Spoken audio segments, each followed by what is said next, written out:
When you get out of the exercise, anytime you want to tap into that feeling of relaxation, just close your eyes and just bring that visualization to mind. So that is what I mean by an anchor. It's that memory. It's like, oh, I picture that and I'm back in that same state of relaxation.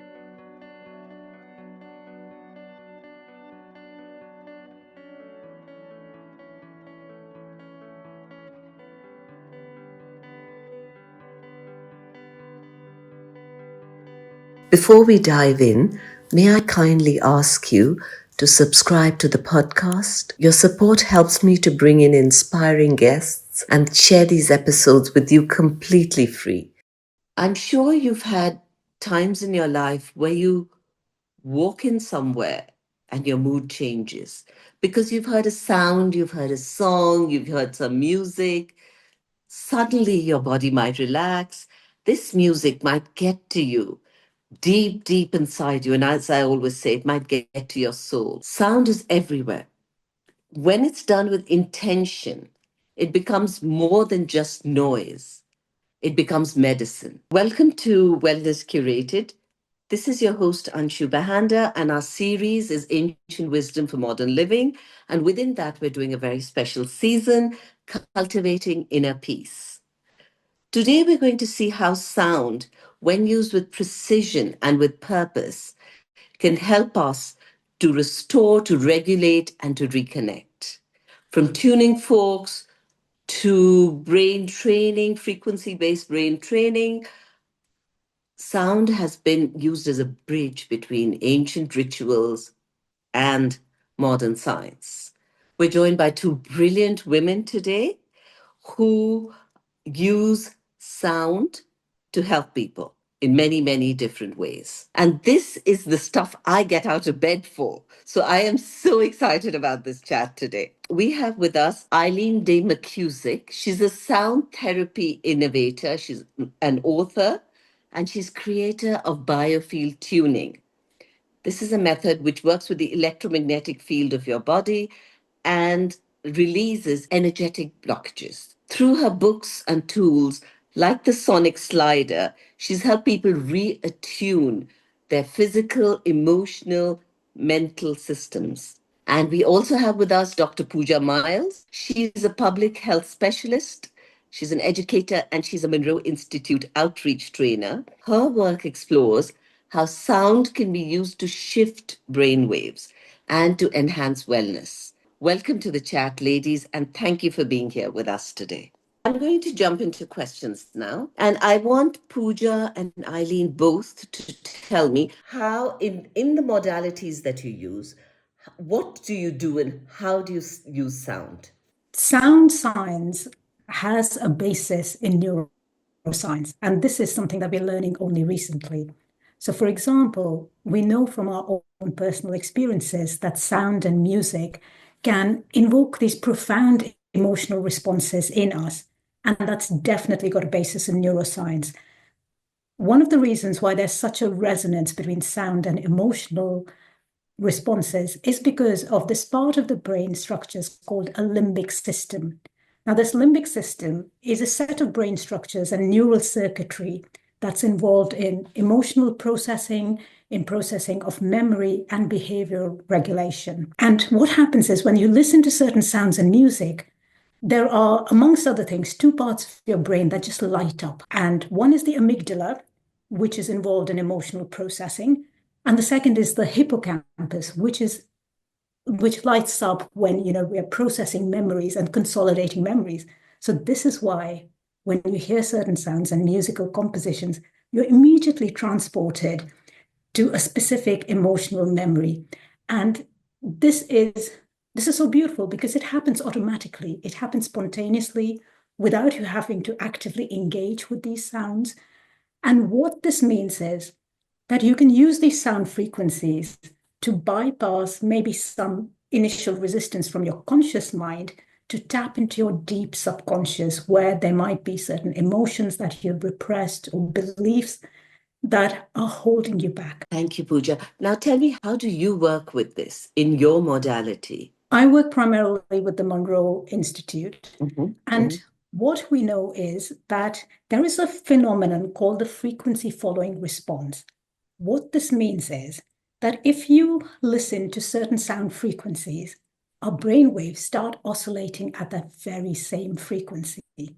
And we also know that there are different brainwave types that are all associated with different consciousness or emotional or mental states of being. So, by mapping sound frequencies and combinations of sound frequencies to different consciousness states, we can use this frequency following response to actually take the listener very gently, almost like riding those sound waves into those states of consciousness. And that is primarily how we work with this. Wonderful. And I love the Monroe Institute's work. So, Eileen, you tell me, how do you think sound works with the brain? And also, how do you work with sound and science in your modality? I tend to have a whole system approach to sound where we consider the brain, but also the rhythms of the heart. Really, every part of the body is in rhythm, is in motion, is music, is producing waves, is responding to our consciousness that is producing those waves. So I've come to see the body really as a collection of sounds, and we're either in tune and everything is coherent and orderly and in harmony, or we are out of tune. And what I've discovered is that we're actually self-tuning instruments that are designed to be in harmony. And I use a very simple tool. I'm an acoustic low-tech gal. I found that a tuning fork, which produces a steady, coherent rhythm and a consistent tone, will act as a biofeedback device. And as we move it around the body and interact with different signals coming off the body, it gives the body the opportunity to become self-aware of its own noise or lack of proper rhythm and tune itself, bring itself back into order and harmony, which usually involves relaxing in some way, because like Puja was saying, we hold these things subconsciously and put a lot of energy very often into resisting feeling certain emotions. And so the sound bypasses the conscious mind and really just gets right into those places of dissonance. We almost always are holding some kind of pattern of tension of a trauma response. And this is inhibiting free breathing, it's inhibiting blood and lymph flow. And so as the body relaxes the noise in the signal, it relaxes the tension in the physiology, which then just allows the body to enter into a flow state and fix itself. So, when you're talking about the systems of the body, you're talking about the electrical system of the body, which you talked about, and explain to me how biofield tuning works with the electrical system of the body. Well, the electrical system is really the primary system of the body that determines whether you're alive or dead. Your heartbeat is plugged into the universal current and beats, and you breathe air, which has charge in it, and we get sunlight, and we get sunlight from food. I would say that our electrical system, our biofield, is what we call our mind, our conscious mind, our subconscious mind, and it's also where all our memories are stored. And it is basically a packet of vibrating information that's a consequence of all the inputs we've ever had and the unique soul signature that we came in with. And so biofield tuning is a process of activating a tuning fork and very slowly combing it through the body's magnetic field. So anything that has electric current running through it has a magnetic field around it. And the human body is no different. As we comb very gently through this magnetic field, there are standing waves in this field where I've discovered that our memories are stored. They may also be stored in the brain, but over the course of 4 years, when I first started exploring the atmosphere around the body, I discovered that it had a very specific anatomy and physiology that was the same from person to person, and it related to different states of mind and different emotions and different areas where information was stored. So if I'm going through your field and all of a sudden I hit an area where the tone of the fork changes and the quality of the vibration in my fingertips changes, and this is very evident. It's not as subtle as some people think it is. If we get into an area of very heavy distortion, it's very easy for the person on the table to discern that noise in the signal. And what that pocket of incoherent signal is some kind of traumatic memory. That the body is holding the electrical system in a chaos pattern of tension, and that is trapping energy flow. So there'll be a sense of resistance, almost as if you're encountering mass. And this is a jam up, basically, in the flow of the electrical system. So simply by staying there and reflecting to the body its incoherence, the body becomes self-aware. It's sort of like you don't know you have a seed in your teeth until you look in a mirror. And then as soon as you look in the mirror, you realize, wow, I've got something in my teeth. My hair is a mess. I'm going to bring myself to order with this reflection. And so it's the exact same thing. Your body's organizing intelligence recognizes its out of orderness and then uses that input to put itself back in order, that coherent input. And it's really a process of combing the energy that had been frozen in this system back into circulation. We bring it back to the midline of the body, which then puts it back into circulation. It's a sort of a defragmenting of your hard drive that optimizes performance. Thank you. Defragmenting of your hard drive. That's interesting. Puja, I want to ask you about the mental health benefits that you have seen. How is what you do with the Monroe Institute, how does that help in the work with the brain to help with mental health issues? I can speak first more generally about some of the science that is out there, and there is a lot of evidence in the scientific literature now about how various sound modalities, not just the Monroe Institute's modality, can have a positive effect on mental health. So, for example, there are many studies which have reported statistically significant reduction in stress, in anxiety, depression, even things like post-traumatic stress disorder, burnout, and also for insomnia. What they found is that this is apparent with many different types of sound modalities. So, for example, these could range as widely from listening to a singing bowl session or doing mantra meditation with chants with certain sounds. And then, of course, with more modern sound science-based techniques where you have specific sound frequencies that can help modulate your state of mind. So take you to maybe a slightly more neutral, calm space. Now, with the Monroe Institute, as I said previously, what they have done is they have mapped these combinations or recipes of sound frequencies that map to different emotional and consciousness states, which means depending on where you want to go, you can pick a track which has those frequencies to help shift your state. And as Eileen also said, this is, while we talk about brain science and neuroscience, actually, this is a whole physiological response to this. We see patterns like, for example, sometimes just after one session of listening to a sound-based practice, if you measure the saliva of people who are listening to it, you will see a reduction in some of the inflammatory markers in that saliva. So these effects are that immediate. So we know that it's not just a subjective perception of listeners that this is helping me, which in itself is a great thing. I mean, if you feel that you're in a better space after listening to these modalities, that's fabulous.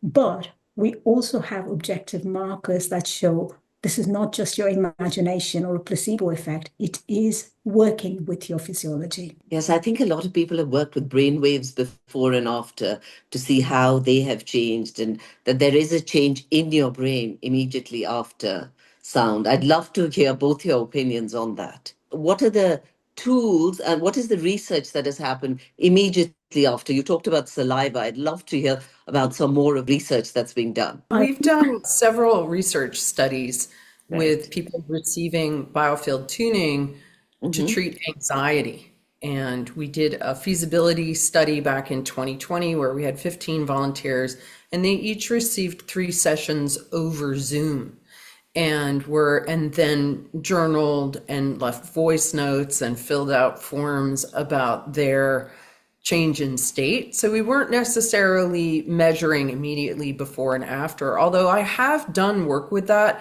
not published work, but with EEGs in real time while tuning. And you see the shift happen immediately as you're going through the process. The entrainment of sound has an immediate effect on the body, and people know it. I mean, everybody knows that sound has an effect on them, but it is great to see more and more studies coming out. So we actually do have another one coming out where we had 100 volunteers, and 65 of them received 5 Biofield tuning sessions over Zoom for anxiety. Because in the first one, everyone came in with anxiety and everyone left without it after just 3 sessions. And so we wanted to know what would happen with a larger group and what would happen with a control group. And so we're currently collating all that data, which I can't wait to see, and that will also be submitted for peer review. So we are, through my institute, adding to this data about the efficacy of sound interventions to have not just an immediate effect, but a lasting effect on people's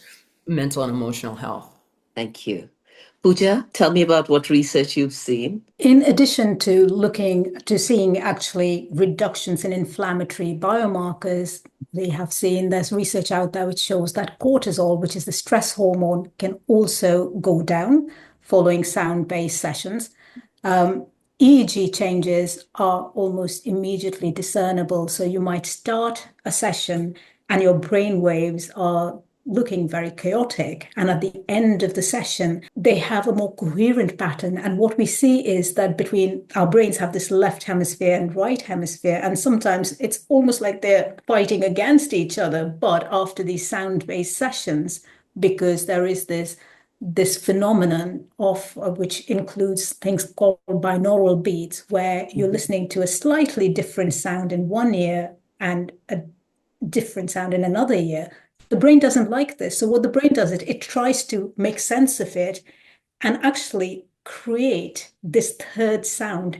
And in the process of creating this third sound, it then achieves the sense of coherence between the 2 hemispheres. So that has been shown in a number of studies conducted by the Monroe Institute. And also now, recently, there has been a lot of interest in a specific sound frequency called 40 hertz, which is in the gamma brainwave range, to see if it can reduce or improve cognitive decline in patients with Alzheimer's or dementia. So that's watch this space. That's really exciting. Well, fascinating. But Eileen, coming to the instruments that you use, I know that you've invented tools like Fibonacci pair tuning forks and sonic sliders. So can you talk to us about them and tell us how are the tuning forks you've developed different from the other tuning forks? Sure. Well, I pulled some out here when we were talking about binaural beats.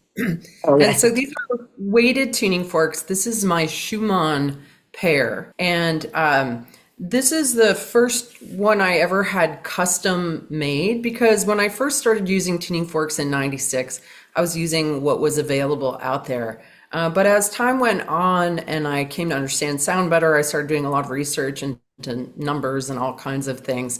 I decided to have my own prototypes made that I started experimenting with. And the Schumann resonance is the background electromagnetic pulse in our atmosphere. It's on average around 7.83 hertz. And that's our brain waves in a very sort of relaxed, aware, sort of connected brain state. It's the alpha theta cusp. And it's a very relaxed place. It's very quiet inside kind of brainwave. And because I knew that we were informed constantly by this electromagnetic information in our environment, I thought it would be useful to create a fork that was based in it. And so this one is 62.64 hertz. It's 7.83 times 8. And as soon as I had it made, I had been using a 128 weighted fork but this one just seemed much more useful to me. I'm very practical and always looking for what's useful. And like, I really notice a difference when I use something. So I had this one for a little while, and then I learned about binaural beats, and I decided to have one made that was like an octave lower. So this is 7.83 times 7, or 54.81. And so when you activate them, and I'm just doing that on my knees, and you hold them next to your ears, it does exactly what Puja was just describing, in that it brings your own brainwave into that 7.83 hertz range. So it has an instantly calming effect. Now we can't really hear this, right? I can put it neck, and you might catch the vibe, right? And I'll do a few just to see if you can tune in and feel it. But when you're using them on either side of your own head or somebody else's head, you can feel how the two hemispheres start to communicate better. Pooja, I love what you said about the hemispheres sort of disagreeing, sort of like the male and female arguing inside of you. And then alternatively, we can take what we've got, a 528 and a 417, and these are from the solfeggio sets. And if we do these together, it creates a binaural beat of 111 hertz, which is a very like, wow, I'm awake kind of binaural beat. And a frequency that they found many acoustic chambers that resonate around this 111 hertz. So this is just a really simple acoustic way to create that without exposing yourself to electronic devices. When you talk about the body coming back to order, and you've talked about taking away the chaos and the body adjusting itself, and Pooja, I think you mentioned coherence and brain coherence. So explain to me, how does the body come into order? It's the physics principles of resonance and entrainment. And this is also how music therapy works. So in music therapy, if someone is low energy and depressed, you're not going to play them upbeat music right away because they're not going to resonate with it. So music will be selected that matches their state so that they resonate with that. And then the selections will slowly move into something that's more upbeat. So it will resonate and then entrain. The tuning forks do the same thing. They initially resonate with whatever disorder is present so that the body can be heard and seen and accepted as it is, witnessed. And then they slowly, because they're producing a very coherent rhythm and a coherent sonic expression, they will entrain the body to do the same. A strong, coherent rhythm will overtake a weak, incoherent rhythm. So it's just a basic physics thing. The molecules in our body are just responding to the input. And I also want you to tell us, what is the sonic slider? The sonic slider is another weighted fork. So we sell 5. And this is also based in the Schumann resonance. It's 7.83 times 12. So it makes it 93.96 hertz. And of all the different frequencies I've used, because I've used many forks that we don't sell, there is something about this particular frequency that is universally pleasing. I designed it for self-care so that if you want to resonate yourself back into order and not depend on someone else to do it for you, you can make use of this fork. And a lot of the other ones, like you use them for a little bit and you feel done with them. But this particular frequency, it's sort of like a cat's purr. It's just very welcome. The body welcomes it. And it can be used for all kinds of things, from like improving digestion to taking the sting out of bee stings or the itch out of bug bites. It's a great first aid toolkit kind of thing to have. It also has a very long handle that we slide on ourselves, like dry brushing. So what that does is it gets lymph and blood and fascia and everything moving. Okay, I'm definitely ordering one of those. Pooja, I want to tell me about sound-based brainwave entertainment. What is that, firstly? So it's sound-based brain entrainment because it's training your brain waves. So it's sound-based brainwave entrainment, not entertainment. Okay, Yes. so I got it wrong. So it's sound-based brainwave entrainment. Okay, go ahead. Yes, correct. This is the idea that if you listen to a sound frequency, that your brain waves will start oscillating at the same frequency. And this doesn't necessarily need complex and sophisticated tech for this to happen. I mean, how many of us have experienced when you're listening to some drumming, and even if you didn't feel like it to start with, your foot starts tapping. Yeah. And it's not just your brain waves that follow this oscillations. It is your whole physiology starts following this dominant frequency, which is in the environment. And it happens not just with sound. It can also happen with things like auditory, with visual stimulations. So, for example, you may have seen, in the old Star Trek movies, you have the Vulcans sitting with their candle flames, looking at that and, gazing at it as part of their meditation. There is a reason to that. And that is because an open flame, whether it's in an open fire or a candle flame, will flicker between 8 to 10 or 8 to 12 hertz. So that is 8 to 10 times per second. And that, if you're gazing at it, your brain will start oscillating at that frequency.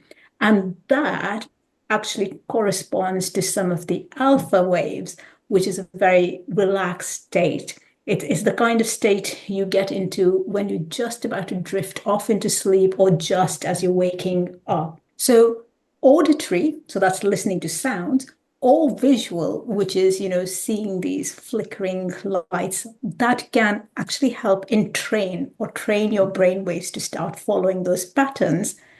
And because we know that different brain waves are associated with different consciousness states, you can pick a sound frequency that will take your brain waves to a state where you want to be. So whether you want extreme focus or you want to maybe just wind down and get ready for deep sleep, or if you want something which is a deep, relaxed state, which is very great for tapping into your body's innate healing ability. So that's what I mean by brainwave entrainment in general, and sound-based brainwave entrainment is when you use sound frequencies for that kind of entrainment.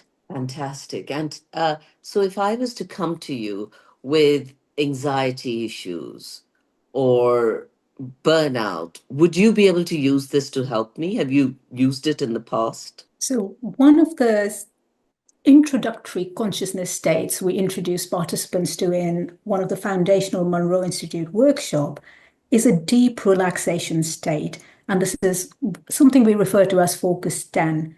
And I have to tell you, this is the first exercise that we do in the workshop. And usually it is people have just arrived. They're maybe, running frantically from a commute, almost getting late. And at the end of that exercise, which is infused with these sound frequencies, almost all of them say, my goodness, I just feel so relaxed. It's as if all the worries have just washed away.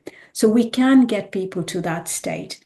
Now, the other thing that you can do for brainwave entrainment is, and this is what I really like about the Monroe Institute system, is it takes away dependence on always having to go back to those sound frequencies. What you can do is when you listen to these audio exercises or sound frequencies, we teach you how to put an anchor during the exercise, which is a cue. It could be a visual cue. It could be a number like 10 or something, which then tells you when I think about this number or this visual cue or this feeling again, I will be able to tap into the memory of that state of relaxation. So, which means that it gives you a lot of empowerment and independence, that even if you're out and about or at work, you don't get that dependence. Oh, I can't put on my earphones, or I don't want to listen to something. I just want to quickly get into that state. So that is another way that you can work with this brainwave entrainment. Yeah, and that's fascinating, Pooja, because it's something you do in your Monroe exercise. And I'd love you to tell people more about exactly what it is. So when you say you put in an anchor, explain to them exactly what you do, because it's amazing. So I'm going to recommend to your listeners, after listening to this podcast, go to the Monroe Institute YouTube channel. There is a 10-minute exercise called relaxation. Now, that is going to be a very good experience, which allows you to experience this anchor. It is a guided meditation, which is there's a backing track, which is infused with these sound frequencies that take you into this deep, relaxed state. When you get out of the exercise, anytime you want to tap into that feeling of relaxation, just close your eyes and just bring that visualization to mind. So that is what I mean by an anchor. It's that memory. It's like, oh, I picture that and I'm back in that same state of relaxation. But as I said, it doesn't have to be visual. It could be because different people process things differently. So for some Yes. people, it might be a number. So for some people, we'll just say, just think of this number 10. So that's why we call this deep relaxation state focus 10.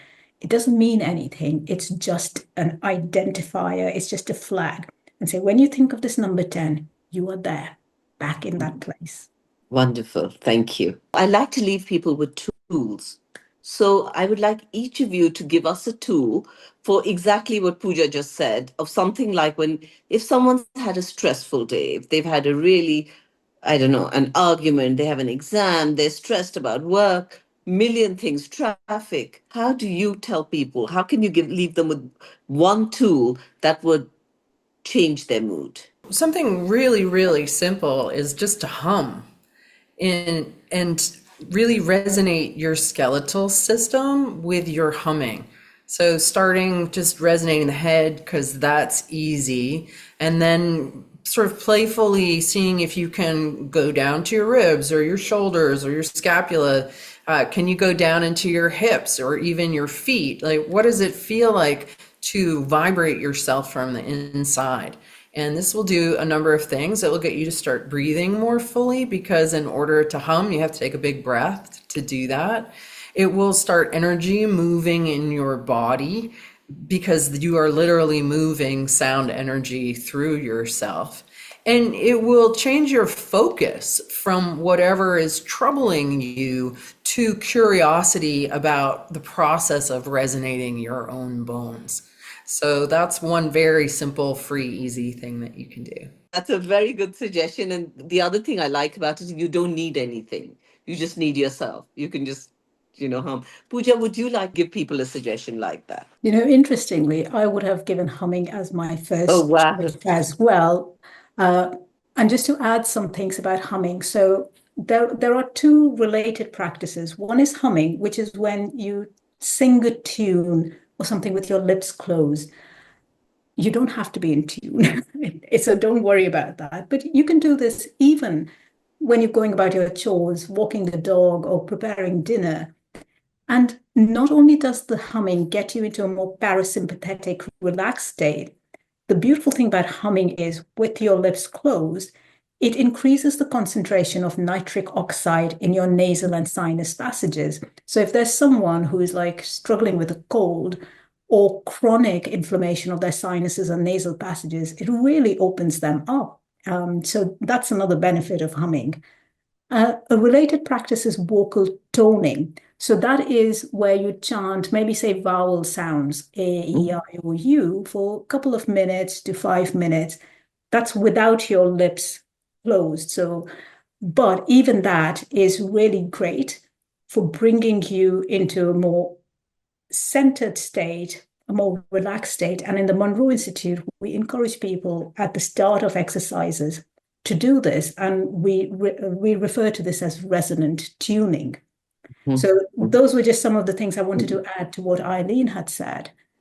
And the other thing I tell people is, if you want to be grounded or want to come back to a neutral state of presence, wherever you are, you can, if you can close your eyes, close your eyes. But if you can't, just soften your gaze, just look in the distance out through the window, and just be mindful of what are the sounds outside in your environment. So it may be the whirring of a fan, it may be bird song, maybe it's just people just talking in the background or typing.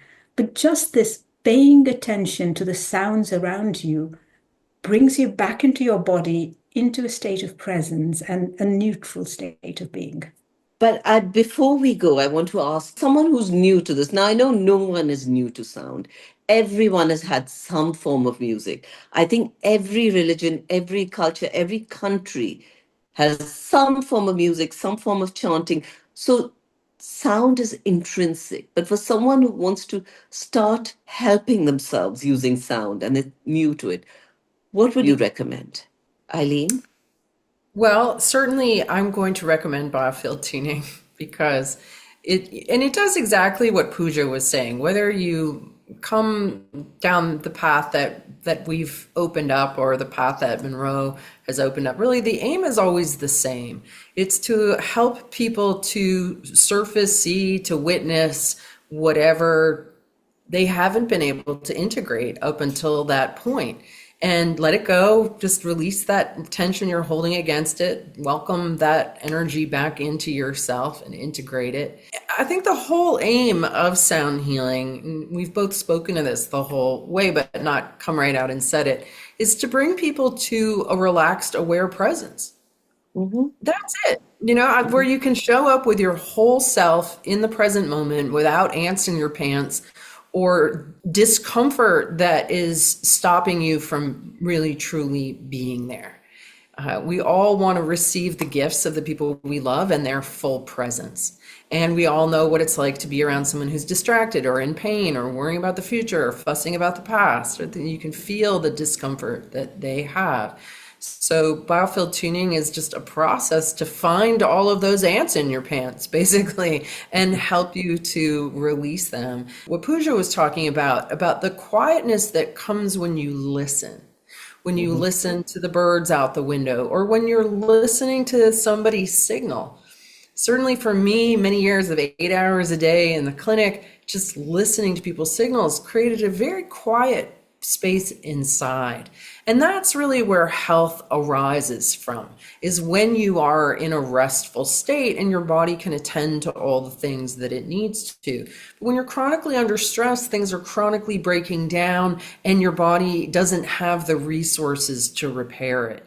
So I would invite people who are curious about this to maybe even consider doing some kind of training, whether it's with bowls or meditations or mantra or what have you, and learning to become a facilitator for others. Because then being bathed in coherent sound becomes your lifestyle and it absolutely supports your health.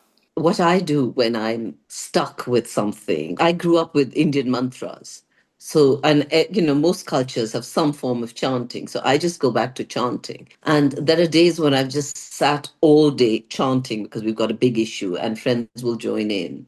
And we do Vedic chanting. And Puja, I 100% agree. Even if someone can't hear it, the energy that's created and the coherence that's created in that room, not just within ourselves, but within all the different people and the energy that's created in their lives, it's just magical. So thank you, ladies. Thank you for being here with us today. Thank you for helping us understand the sound is not just noise, that sound is knowledge, sound is wisdom, sound is energy, sound is life. Thank you. Thank you for being here with us today. Thank you. Thank you. To our listeners, thank you for listening to this conversation. And if it struck any sort of chord, take that pause, listen to the sounds around you, and find the note that resonates with you. Please subscribe to our channel for more conversations like this. If you subscribe, we're able to get you more and more speakers for free. This is your host, Anshu Bahanda, and our series is Ancient Wisdom for Modern Living. Thank you for being here.